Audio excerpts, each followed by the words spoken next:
Este programa es irreal y grosero. Las voces célebres son pobres imitaciones y debido a su contenido nadie lo debe ver. Muy buenos días, muy buenas tardes y muy buenas noches a todas, a todos y a todes.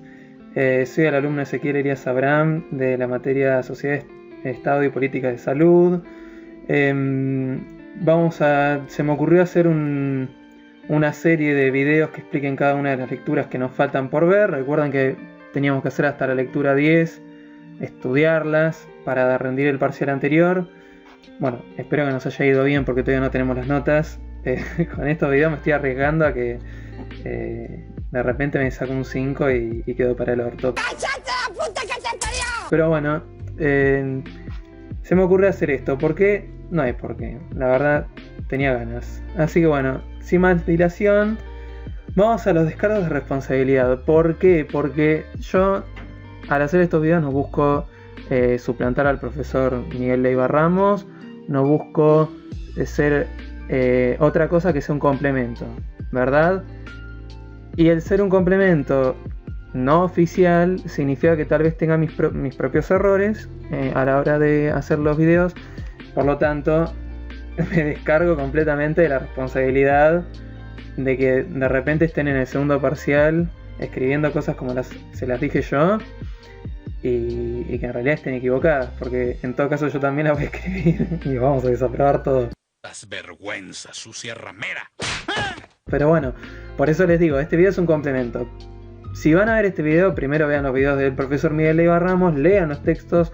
Después, si se quedaron con alguna duda y tienen ganas de leer alguna mierda, de ver alguna mierda de video, bueno, tienen esta alternativa. La dinámica, bueno, el formato va a ser así en PowerPoint y toda la cosa. Manejo un humor que no le va a gustar a todo el mundo. Ya por mi humor de mierda ya tuve problemas con mucha gente. ¿De dónde sacaste un espécimen como ese?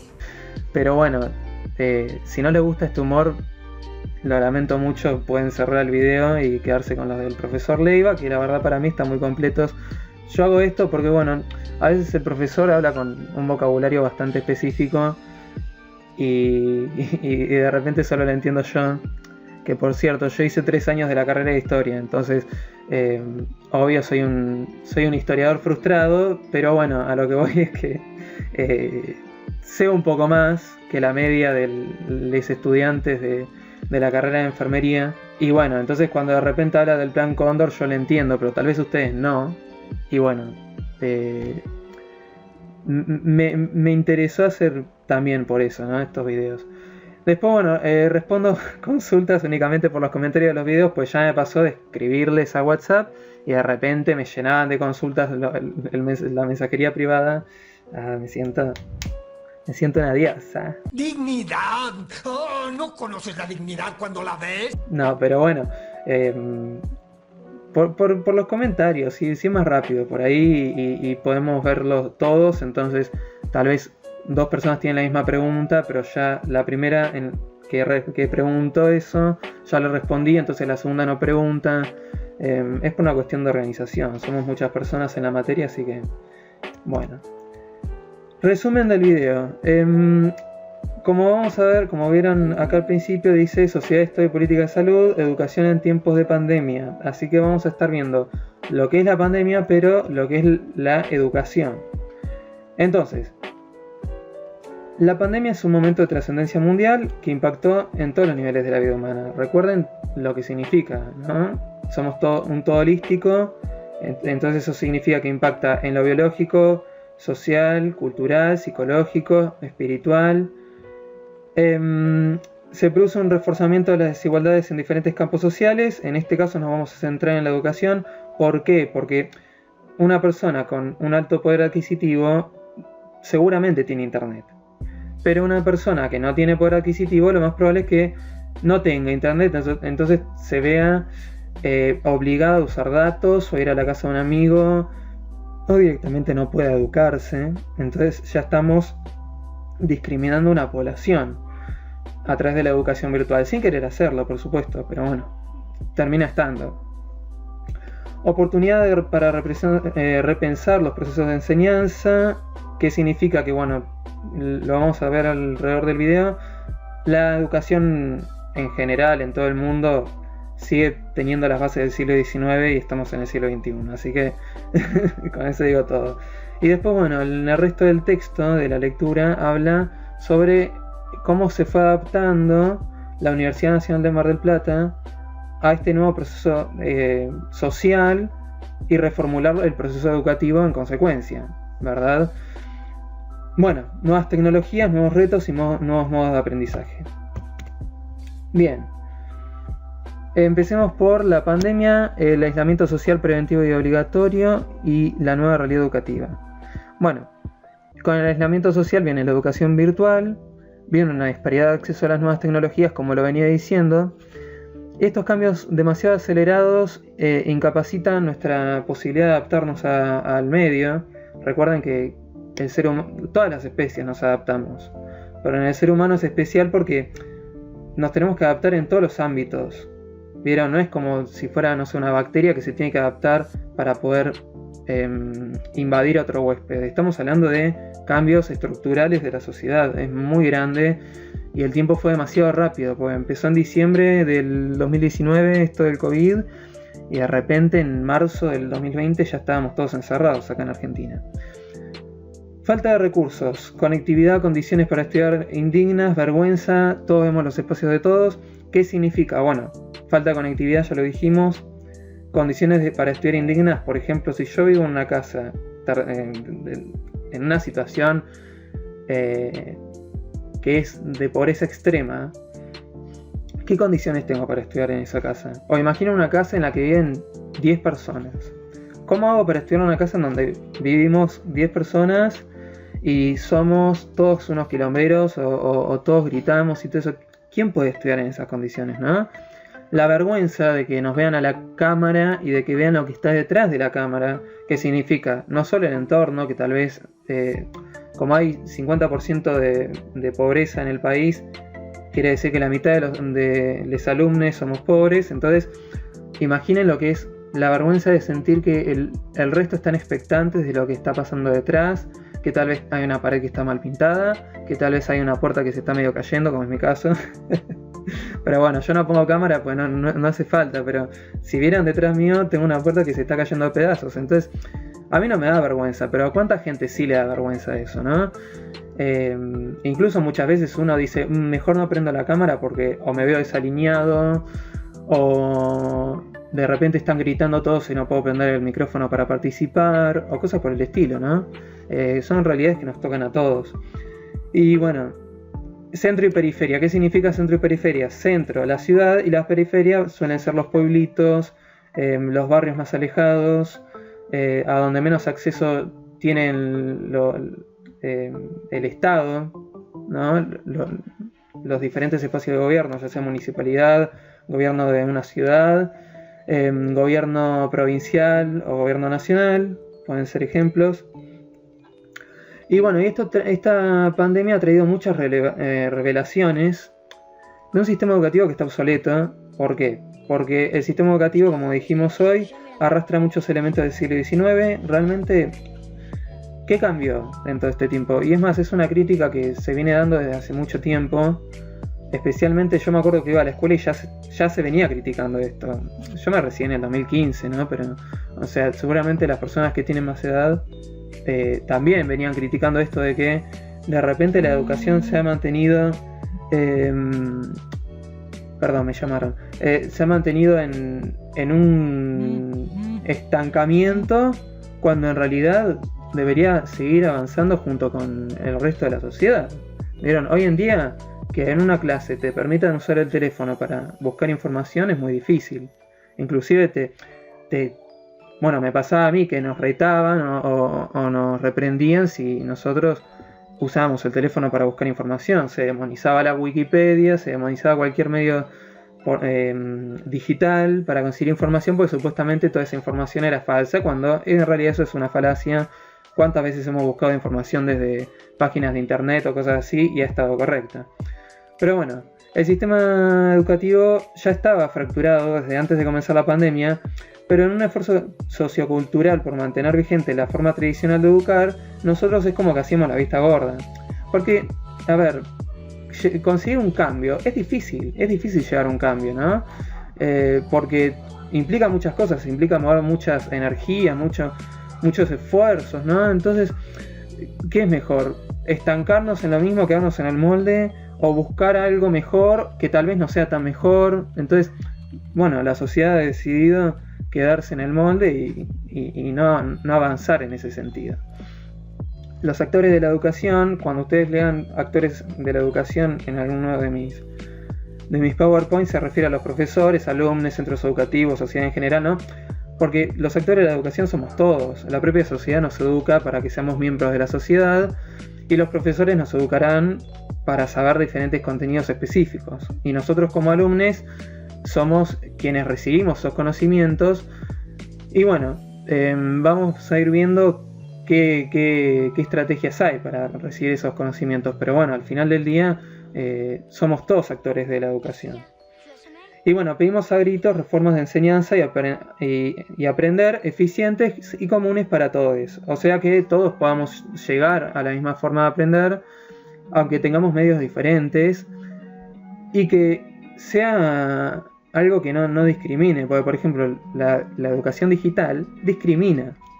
Discrimina porque, ya lo dijimos, si yo no tengo conectividad, o no tengo una computadora o un celular, ya cagué, ya no me puedo andar educando digitalmente o virtualmente porque no tengo medios para hacerlo. El sistema educativo actual ya está descontinuado, por lo que se torna menester significa necesario, una deconstrucción de los sistemas educativos para poder reconstruir de forma más afín al siglo XXI. ¿Qué significa? Deconstruir los sistemas educativos significa que tenemos que de a poco ir quitando todo eso que tenemos de antiguo para poder reconstruir cosas nuevas. Pues no se trata de destruir para construir, se trata de ir reformulando la realidad del sistema educativo para poder crear una mejor y más ensamblada a lo que es el siglo XXI, porque ahora es como si fuera el sistema educativo, es como un parche que está ahí en la sociedad y no tiene nada que ver con las prácticas actuales, ¿vieron? De la sociedad actual. Entonces, para lo anterior, reformular la praxis, que es la práctica educativa, y asociarla a la poiesis, que es la producción, como acto creativo. No sé si poiesis se dice así. La verdad es la primera que escuchaba la palabra. Oh my God, what is that? Pero bueno, ¿qué significa? Que reformulando la práctica educativa y asociándola a una producción como acto creativo, podemos agarrar y deconstruir el sistema educativo para poder reconstruirlo de una forma que sea más anclada al siglo XXI, por así decirlo, que esté más en favor, venta a favor para el siglo XXI. Bien, y aprovechar de una vez por todas la existencia de las nuevas tecnologías, que por supuesto, como veníamos diciendo, cuando ustedes vieron una escuela secundaria, que se aprovechen al 100% de las nuevas tecnologías. Bien, por otro lado tenemos a la técnica y la deshumanización, que bueno, desde el siglo pasado se ha venido dando esta tendencia, la deshumanización por medio de la técnica moderna, que lejos de ayudar al género humano, lo aleja del mundo natural y cultural. ¿Qué significa? Que bueno, la técnica también puede ser sinónimo de tecnología, pueden verlo de esa forma. ¿Qué significa? Yo me voy adaptando a las nuevas tecnologías que van saliendo, pero en el proceso de adaptación a estas nuevas tecnologías, en vez de ayudar a la humanidad, lo que hacen es alejarnos del mundo natural y cultural. Por ejemplo, sale ahora el nuevo iPhone 13, que es un objeto de consumo, y dentro de un año va a salir el 14 o el 13 Plus, y yo que sé qué mierda, y después y el 13 queda obsoleto a ojos de la sociedad consumista. Entonces, el ser humano no está adaptado, o sea, no se adaptó durante tantas épocas, o sea, desde que somos sapiens, incluso desde antes, no está adaptado para esta cosa de consumir y estas sociedades. A lo que voy es que las sociedades son hace relativamente poco tiempo en lo que significa el campo histórico, por así decirlo, ¿no? Porque tenemos la línea de tiempo, que es gigantesca en lo que es la humanidad, y de repente la sociedad desapareció hace relativamente poco. El cerebro de un egipcio antiguo, del 3000 a.C., es el mismo cerebro que el mío y el de cualquiera de los que me esté escuchando ahora. Entonces, las nuevas tecnologías, en vez de adaptarse a nuestra realidad humana, que combina lo natural y cultural, nos alejan de esos conceptos. Nos alejan porque nos convierten en consumidores, en personas que están constantemente luchando para conseguir productos que legitimen su clase social. ¿Entienden? Por ejemplo, si yo tengo un televisor plasma, soy de determinada clase social. Y si yo tengo un televisor de tubo, soy de determinada clase social.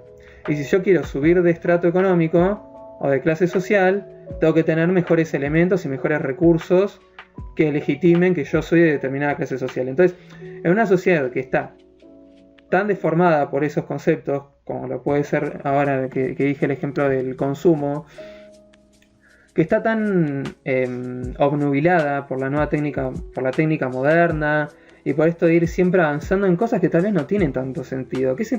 ¿Tiene sentido realmente que la humanidad ponga sus esfuerzos en crear un iPhone 13? La verdad que no. Porque sí es avance tecnológico, pero es avance tecnológico en función de que la empresa Apple consiga el dinero de toda esa gente que está desesperada y obsesionada con la marca. Entonces, bueno, eso, lejos de ser algo natural y cultural, es algo que es como un aprovechamiento de la putísima madre. Bien, después la ideología cientificista deja en segundo plano la condición humana y muchas veces recurre a prácticas poco éticas para lograr sus objetivos. Volvamos a lo mismo. Si la ideología cientificista, que es progreso, ¿no? Progreso tecnológico, tenemos que llegar a tener, no sé, máquinas de teletransporte, pero si en el proceso de tener una máquina de teletransporte yo tengo que hacer que 1000 humanos, de repente, cuando sean teletransportados por partes, entonces de repente la máquina teletransportó un pedazo de ser humano y esa persona se murió.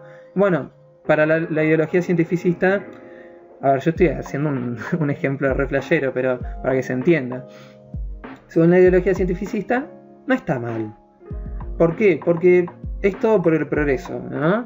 Total, que haya un par de sacrificios no pasa nada. Y eso es es peligroso. Y inclusive Heidegger, no sé cómo se dice, en su obra La pregunta por la técnica del 54, o sea, imagínense hace cuántos años es esto, ya muestra su preocupación por el avance tan acelerado de la técnica y cómo tal vez el ser humano no logra adaptarse satisfactoriamente a los nuevos sistemas técnicos. Convertimos todo en objetos de uso y consumo y aquello que no pueda ser consumido es objeto que queda, que no pueda transformarse en objeto queda desplazado. ¿Qué significa? Todo lo que no pueda ser objeto de consumo y uso no sirve. No te sirve el celular, el J1, por ejemplo, por decir una marca de celular un modelo de celular que ya está obsoletísimo. No te sirve tenerlo. Y menos te sirve tener un Nokia 1100 porque está obsoleto.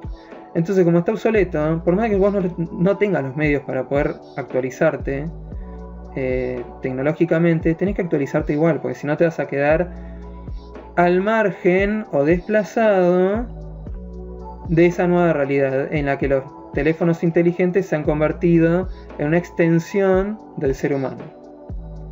Espero que se haya entendido.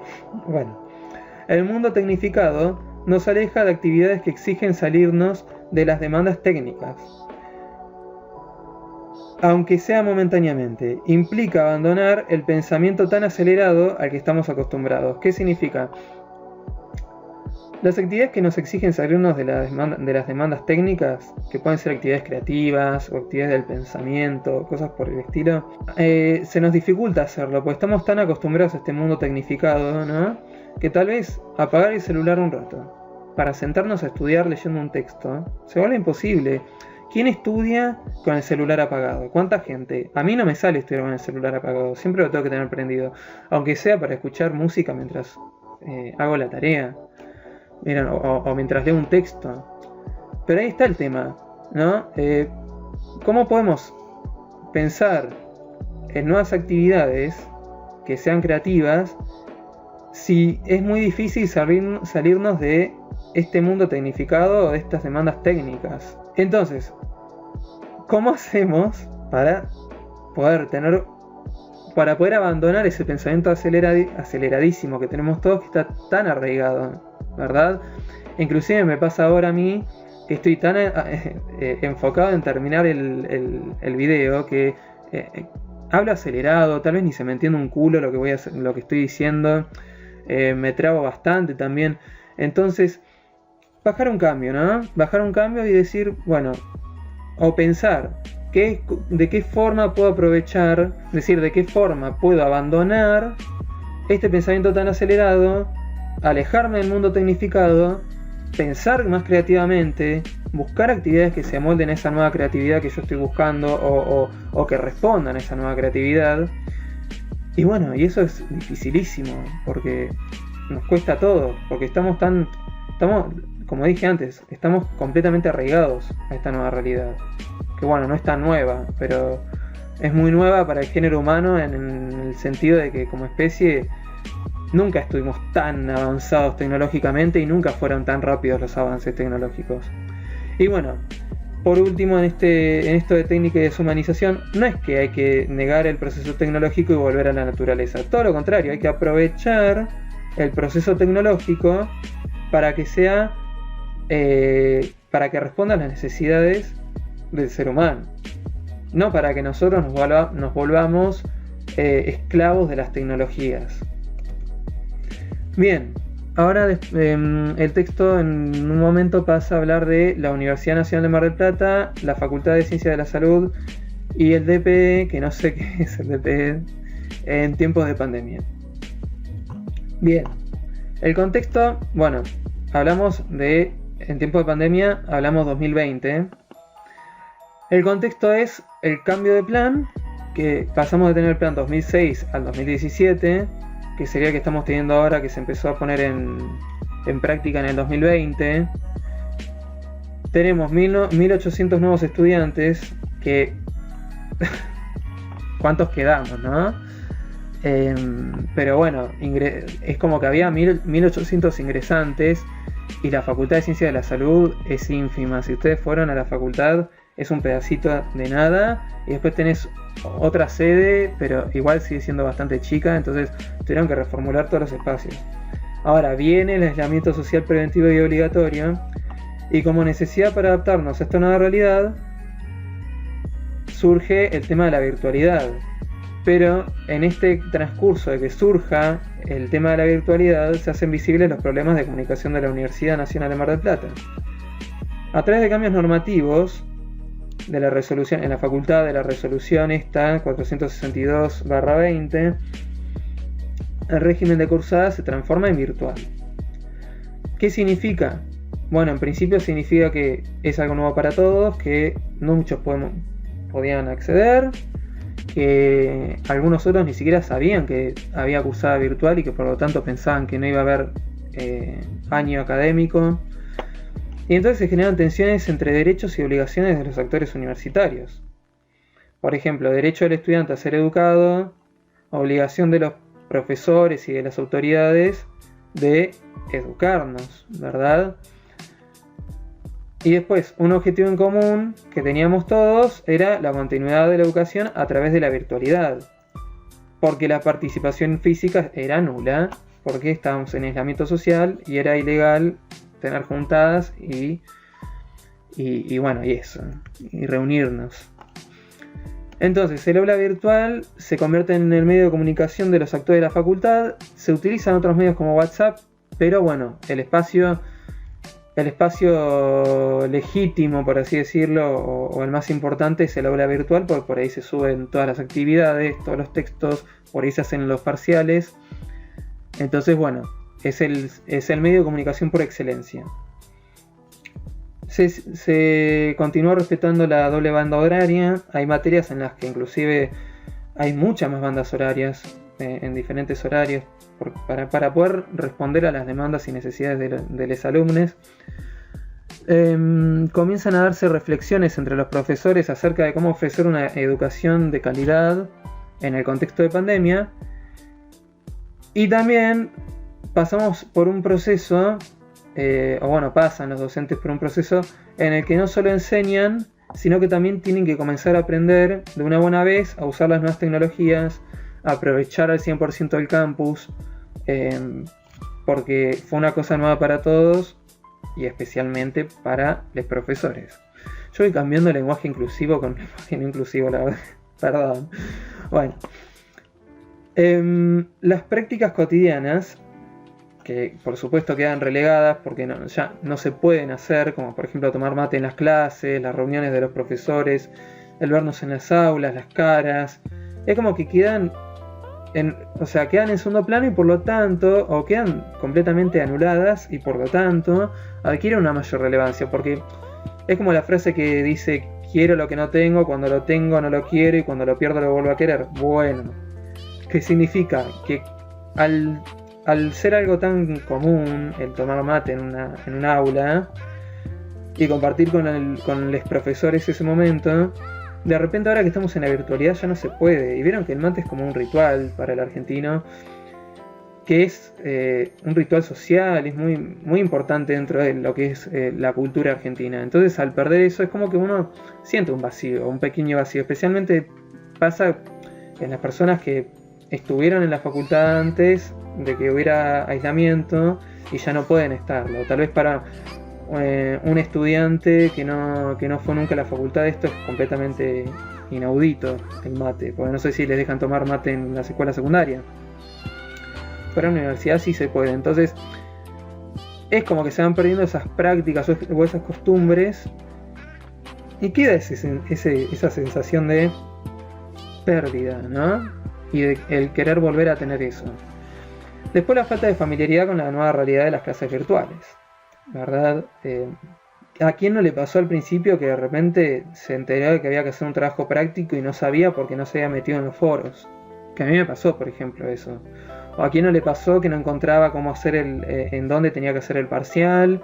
¿O a quién le pasó que no sé, que ya el simple hecho de tal vez perder el internet o que se corte la luz en el momento de tener que hacer un parcial? Mamá, cortaste toda la luz. Después, amenazas para la continuidad de la educación virtual en la Universidad Nacional de Mar del Plata. Bueno, los tiempos, vínculos y dinámicas son diferentes, por lo tanto, eso puede ser una amenaza desde el punto de vista de que es todo un desconocido, o sea, un desconocimiento, perdón. Después, el espacio virtual al que no todos pueden acceder, que es lo que venía diciendo, las herramientas virtuales que existían antes de la pandemia, pero no eran aprovechadas. Y al llegar la pandemia nos encontramos con un contexto en el que muchos profesores no saben manejar dichas herramientas o nunca pusieron en práctica los conocimientos aprendidos. Entonces, tal vez los profesores se formaron en lo que es la educación digital o la educación virtual, pero nunca tuvieron la necesidad de ponerlo en práctica. Vieron que yo les dije al principio que el espacio de confort nos da comodidad, ¿no? Entonces no queremos salir de esa comodidad. Sí, o sea, podemos decirlo de esta forma: si no está roto, ¿para qué lo vamos a arreglar? ¿Verdad? Pasa que ahora se reventó, o sea, ya estaba rotísimo el sistema educativo, lo venían parcheando como se podía. Bueno, lo veníamos en realidad como sociedad parcheando como se podía, y ahora que nos encontramos en esta situación, estamos en calzones, ¿no? Y bueno, eso es un problema muy grande. Sumado a esto aparece el analfabetismo digital. A ver, dite el abecedario. Todo es A, B, C, D, E, F, J, G. Y la carencia de elementos para encarar la virtualidad entre los alumnos. Porque, a ver, tenemos alumnos de 20 años ahora o de 19 años y tenemos alumnos de 70 años, por decir un número. ¿Vieron? Yo conocí una mujer que tenía 89 años y estaba cursando en historia. ¿Vieron? Entonces, esa mujer de 89 años, que tal vez no sabe un carajo de los medios digitales y de virtualidad, ¿cómo se habrá adaptado a la nueva educación en la carrera de historia, a la nueva educación virtual. Y bueno, y eso es lo que le pasa a muchas personas ahora, y ahora también con enfermería y con el resto de carreras. Y el analfabetismo digital quiere decir que hay un desconocimiento total de estas nuevas tecnologías, de esta virtualidad. No se puede, ni siquiera, hay gente que tal vez ni siquiera sabe prender una computadora. Y después, bueno, la carencia de elementos. Tal vez esa gente no sabe prender una computadora porque no tuvo una computadora en toda su vida. Tal vez una persona no puede acceder al campus porque no tiene ni celular, ni computadora, o no tiene acceso a internet, o tal vez ni siquiera tiene luz. Mirá, ustedes piénsenlo de esa forma. ¿Cuántas realidades hay de gente que ni siquiera tiene para comer? Entonces, ¿cómo van a gastar en un servicio como lo es en internet si ni siquiera pueden comer las 4 comidas del día? Defendamos el planeta del desastre capitalista. Los hijos de puta de los comunistas zurdos de mierda. Que ya es como casi un lujo en Argentina por comer las 4 comidas del día, que haya comida en la mesa, ¿no? Entonces, las condiciones de pobreza, incapacidad para acceder a las nuevas tecnologías, falta de otros bienes y servicios, que es lo que venía diciendo ahora, son condicionantes de esta nueva realidad, y es una amenaza constante para la continuidad de la educación virtual en la Universidad Nacional de Mar del Plata. Y no solo en la Universidad Nacional de Mar del Plata, sino en cualquier otra institución educativa. Otra amenaza es que la explicación del docente permanece diludida porque no hay feedback, o sea, no hay retroalimentación. El docente no sabe si estamos entendiendo completamente, porque a veces vieron que uno no entiende pero lo deja pasar, porque ¿para qué lo voy a escribir al campus? Qué paja, ¿no? Muchas veces pensamos en eso y entonces el docente se queda con la idea de que tal vez su explicación fue satisfactoria. Digo docente en general, ¿no? No me estoy metiendo con ningún docente en particular.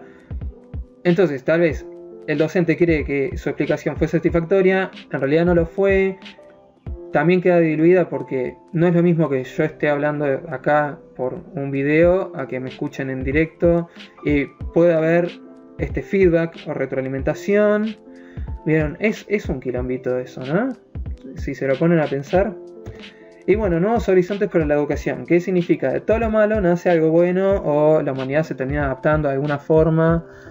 La pandemia y el aislamiento social preventivo y obligatorio han dejado muchos aprendizajes y herramientas que pueden ayudar a conseguir un cambio en el sistema educativo. ¿Qué podemos aprovechar de todo esto? Esa es la pregunta que surge, ¿no? ¿Qué podemos aprovechar de estos nuevos aprendizajes y herramientas?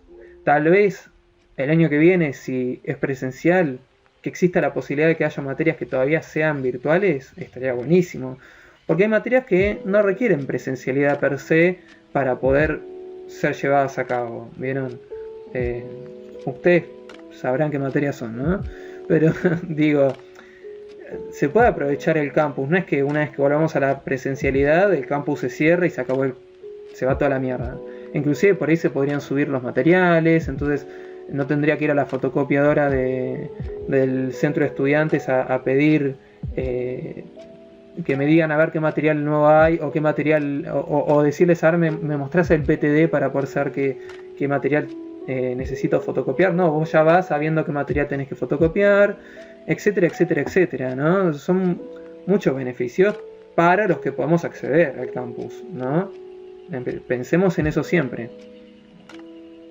Lograr un material que funcione pedagógicamente, convirtiendo el contenido a enseñar en contenido enseñado. El aprendizaje no debería ser autodidacta por parte del estudiante. ¿Qué significa?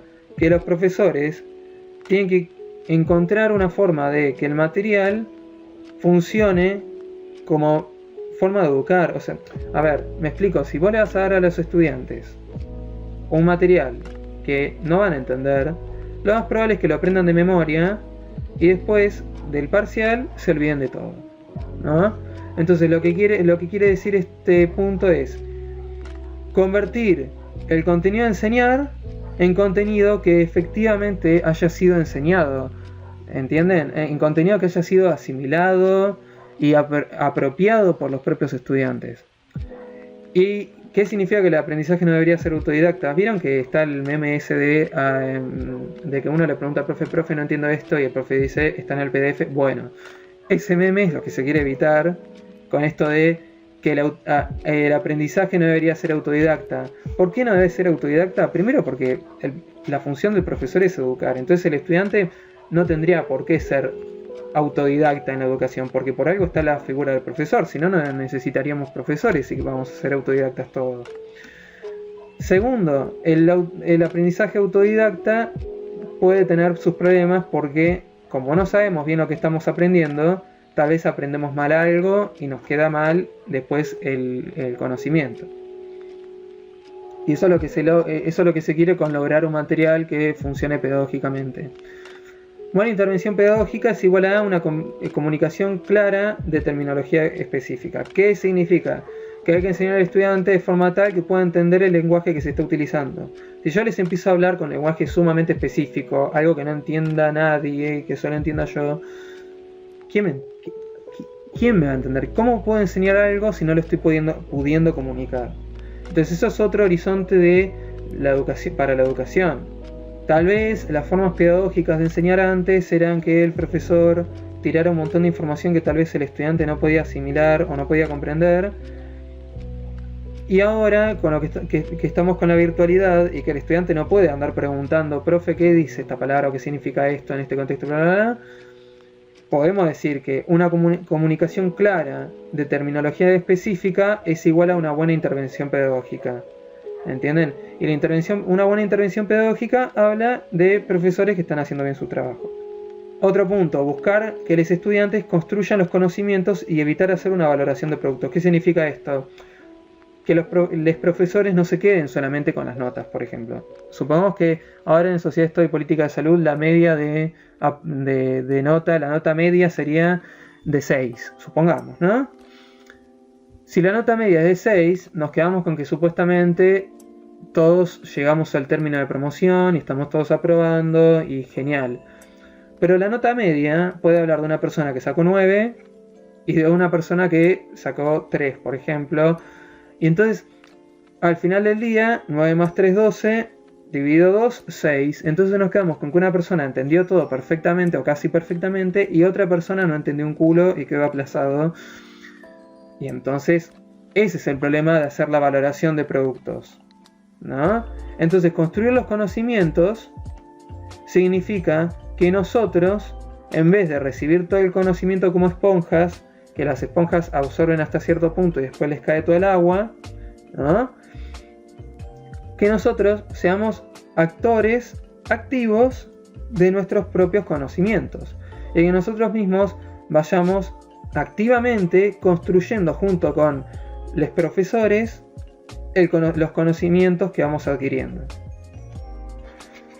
Bueno, la clave del éxito está en que los docentes logren adaptarse satisfactoriamente a la virtualidad para de esa forma lograr satisfacer las necesidades de los estudiantes. ¿Qué significa? Que bueno, prácticamente todo lo que es educativo queda en manos de los docentes. O sea, es una realidad. Lo lamento mucho por ellos, porque es un retrabajo. Imaginen un docente de 70 años que tiene que andarse adaptando a las nuevas tecnologías. Chiques, es muchísimo. Imaginen que ustedes de repente tienen 70 años y tienen que aprender a manejar de golpe todas las nuevas tecnologías que fueron apareciendo en este tiempo. Es demasiado para una persona adulta, para cualquiera sería demasiado, ¿no? De repente tener que aprender un montón de cosas de golpe. Pero bueno, es una necesidad que tenemos los estudiantes y que los docentes tienen que cubrir. Bueno, momento de mayor conexión con los alumnos y su entorno. Miren, estoy haciendo un esfuerzo por hablar en inclusive, de verdad, a mí me cuesta un montón eso. Bueno, autonomía de los estudiantes. Acá me faltó la E. Actores actives de su proceso educativo. Que es lo que venía diciendo antes, en lo anterior, ¿no? Construir nuestros conocimientos nos vuelve actores actives del proceso educativo. Retos de la educación en la virtualidad, última diapositiva. Soluciones limitadas, porque al haber un desconocimiento sobre cuáles son las mejores, es un problemita.